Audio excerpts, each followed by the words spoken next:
Okay. Where Wow. are the game files located? Where are my Steam games installed? You can get to it through there? Through where? Settings?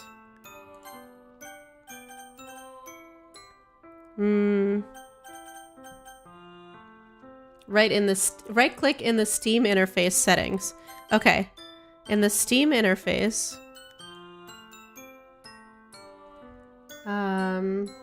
Steam settings. Okay.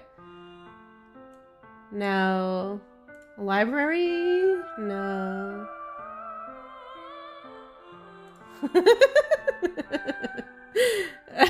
Where? Right click DDLC and oh, okay. Manage. Browse local files. Got it. Found it. Thank you. Okay, traceback.txt. Oh. Oh, that's fancy. Can I show this on stream? I think I can show it on stream. Here, let me add a window. Let me try adding a window source to OBS.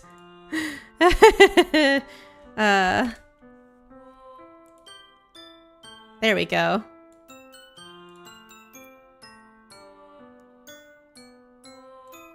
Okay, here we go. Can everybody see that?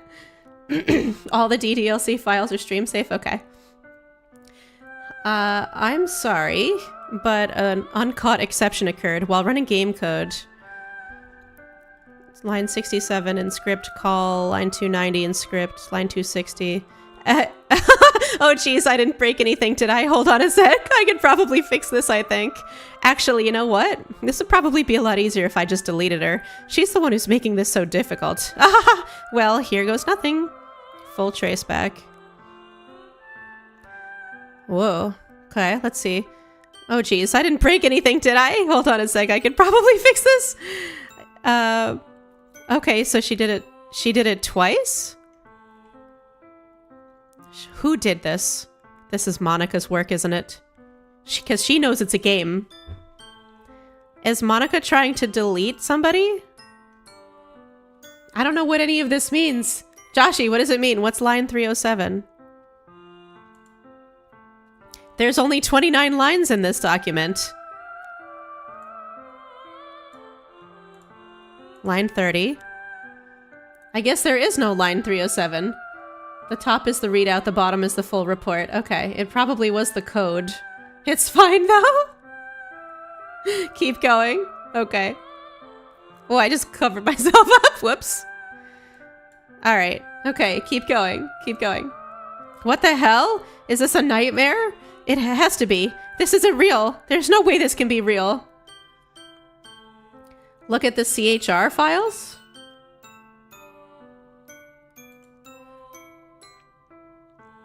Characters. Oh my god! Sorry. I shouldn't have screamed that loud. There's only 3 CHR files. There's Monica, Natsuki, and Yuri. There's no Sayori character file. You should always make sure your files are good. It's okay to scream. There's no Sayori character file! Sayori wouldn't do this. Everything was normal up until a few days ago. That's why I can't believe what my eyes are showing me. I suppress the urge to vomit. What if I make one? Like, make a character file for Sayori? Ooh. Who's Sayori? Gamble, don't do this. Gambit, don't do this to me. Don't do this to me, Gambit.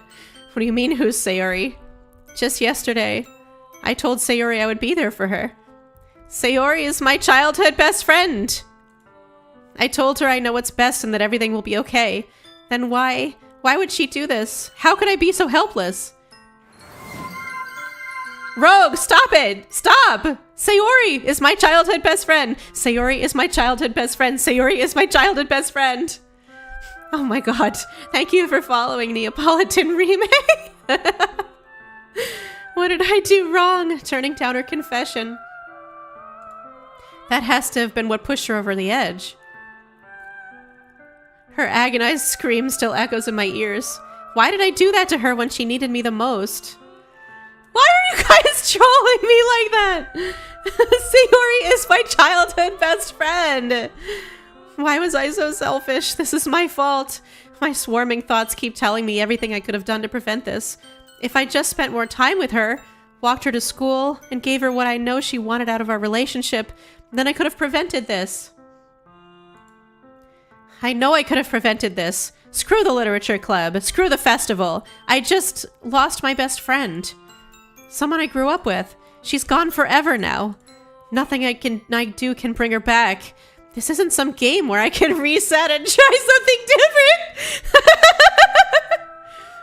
I had only one chance, and I wasn't careful enough. And now I'll carry this guilt with me until I die. Nothing in my life is worth more than hers. But I still couldn't do what she needed from me. And now, I can never take it back. Never. Never. Never. I think the game might be suggesting something. I think so, Thick. I think it might be giving me a suggestion. Wow. What the fuck is this? What? Okay. So Sayori has been replaced with Monica. Whew! What happens if I... Okay, continue is glitched out. What happens if I choose continue? Ah! Wow. I see an annoying girl running toward me from the distance, waving her arms in the air like she's totally oblivious to any attention she might draw to herself. Oh wait, that wasn't continue. That was start a new game. That girl is my neighbor and good friend since we were children. You know, the kind of friend you'd never see yourself making today. Oh my god. However, I just saw an idol in front of the crosswalk and let catch up to me. Woo! Woo! Woo! Ah! Ah!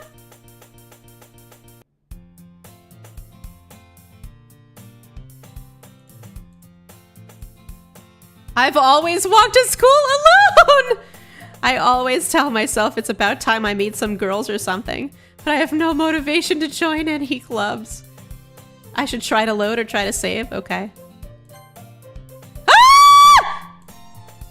Where are my saves? I have no saves! Oh no! I'm perfectly content just getting by on the average while spending my free time on games and anime. There's always the anime club, but it's not like there would be any girls in it. Read why I just started playing? Unbelievable. I've been streaming for over 5 hours and I just started the game. What is this? Clubs. There really aren't any that interest me. Monica? Oh my goodness, I totally didn't expect to see you here. It's been a while, right? Haley? You think I'll like the game? Okay. Yeah, it has. Monica smiles sweetly. We do know each other. Well, we rarely talked, but we were in the same class last year. Monica was probably the most popular girl in class. Smart, beautiful, athletic. Basically completely out of my league. So having her smile at me so genuinely feels a little... What did you come in here for, anyway? Oh, I've just been looking for some supplies to use for my club. Do you know if there's any construction paper in here? Or markers? I guess you could check the closet. You're in the debate club, right? Ah, about that. I actually quit the debate club. Really? You quit? Yeah. To be honest, I can't stand all of the politics around the major clubs. It feels like nothing but arguing over the budget and publicity and how to prepare for events. Oh, there's no piano in the music anymore. I forgot to... Okay. It's just guitar and like synthesizer and drums. Oh my god, there's no piano in the music anymore. Yeah, I agree, Sheena. This game really could use a childhood friend character. It's so weird that my character walked to school alone. It just would have made more sense if there was some sort of childhood friend to walk to school with. Actually, I'm starting a new one. Woo! Literature club. Literature? That sounds kind of dull. How many members do you have so far? It's kind of embarrassing, but there are only 3 of us so far. 3 of us! It's really hard to find new members for something that sounds so boring. Well, I can see that. But it's really not boring at all, you know? Literature can be anything. Reading, writing, poetry. I mean, one of my members even keeps her manga collection in the club room. Wait, really? Yeah, it's funny, right? She always insists that manga is literature too. I mean, she's not wrong, I guess. And besides, a member's a member, right? Did Monica say she? Hey, Gilly. By any chance, are you still looking for a club to join? I mean, I guess so, but in that case, is there any chance you could do me a big favor? I won't ask you to join, but if you could at the very least visit my club, it would make me really happy. Please? Well, I guess I have no reason to refuse. Besides, how could I ever refuse someone like Monica? Sure, I guess I could check it out. Ah, awesome. You're really sweet, Gilly, you know that? It's nothing, really. Shall we go then? I'll look for the materials another time. You're more important. Let's make Monica happy. And thus today marks the day I sold my soul to Monica and her irresistible smile. Last time I sold my soul to cupcakes. Wait a second, what am I even thinking of? Last time? Cupcakes? I wonder why those words just popped into my head. This doesn't make any sense. Subaru, you new here. I like this Monica girl. She seems pretty nice. I like her too. She's very nice. I think I should save. Joshy, is this where I should go breakpoint? Okay, Rain Dasher. I'm glad I actually, I'm glad that I noticed the signs as well. Turns out I'm not as dense as I believed, but yes, okay. For this day, I think I have to take a break. I've been live for 5, almost 6 hours, I think. Jeez. This is my longest stream ever to date, by the way. I'm proud of myself. I thought maybe I would finish the game, but it's longer than I expected. So I'll just say that for now, this ends part 1 of Gilly Plays Doki Doki Literature Club Blind and Unspoiled. You're proud of me, Rain Dasher? Thank you. I'm proud of me too. I'm so excited. Twitch got pretty loaded with viewers, really? Oh no. Oh no, there are 25 people on Twitch. Hi everybody on Twitch. Yippee! It's so good to see you all over there. Unfortunately, I do still have to go and get on with the rest of my day, make some dinner, nourish my body. But boy, that was a game. That was a game. I thought we were gonna get with a hot purple-haired girl with a knife, but then we got Sayori blocked, and now I'm just roaming through the halls of the school aimlessly, having absolutely no idea what's going on. So, okay, everybody, go take care of yourselves. Go eat, drink, whatever you need to do. And thank you to my mods for sticking it out for such a long marathon of a stream. I appreciate you always. And thank you to everybody who tuned in, all of the new followers on both Team Red and Team Purple. I had so much fun today. Yippee! Yippee! So I will see you all next time, which I think, let's call it Monday. Okay? Let's call it Monday. We will do Doki Doki Literature Club Part 2 on Monday. Same time, same place. So 11 a.m. Eastern on both the red and the blue sites. Or not the blue site! Not the blue site! I don't have a blue site. The red and the purple sites. Yippee! Oh, hi, Lottie! Oh my gosh, you're still here. And G! Hey, Professor Prophet. Not the blue site, not the blue site. No! Not the blue site! The purple site! I meant to say purple! The purple site! The purple site! Okay. I better go before I stick my foot in my mouth any worse. So anyway, part 2 Electric Boogaloo, Monday, same time, same places. No, Sheena, I do not have a blue site. You did not confirm that. I do not have a blue site. And with that, I'm going to go. So thank you, everybody. Oh, yeah, we have to do a raid. Okay, you're right. We have to raid. Let's see. Who should we raid? Let's pull up the little raid menu thingy. Oh my gosh. Should I raid somebody else who's playing Doki Doki Literature Club? No. Yes? No. Wait. We can raid Mortis this time. Mortis, are you actually there today? Are you there today? Okay. Shall we do a Mortis raid? All right, everybody. Once we get into Mortis's stream, everybody say mushroom dance, whatever does it mean, okay? All right, ready, everybody? No, Mortis, you're about to leave! No! Okay, fine. Never mind. Okay, we're gonna raid Yomi Quinley then. Who's the only other person I'm following who's currently online. But you guys are gonna like Yomi. She's a mad scientist VTuber. She's super fun. Okay, remember what we're gonna do, right? Right, Spores? We're gonna do mushroom dance, whatever does it mean? All right, everybody? Here we go, here we go. Okay, I clicked the start raid button. Okay, now I'm going. Bye, Spores. I love you all so much. Mwah, mwah, mwah. Bye-bye.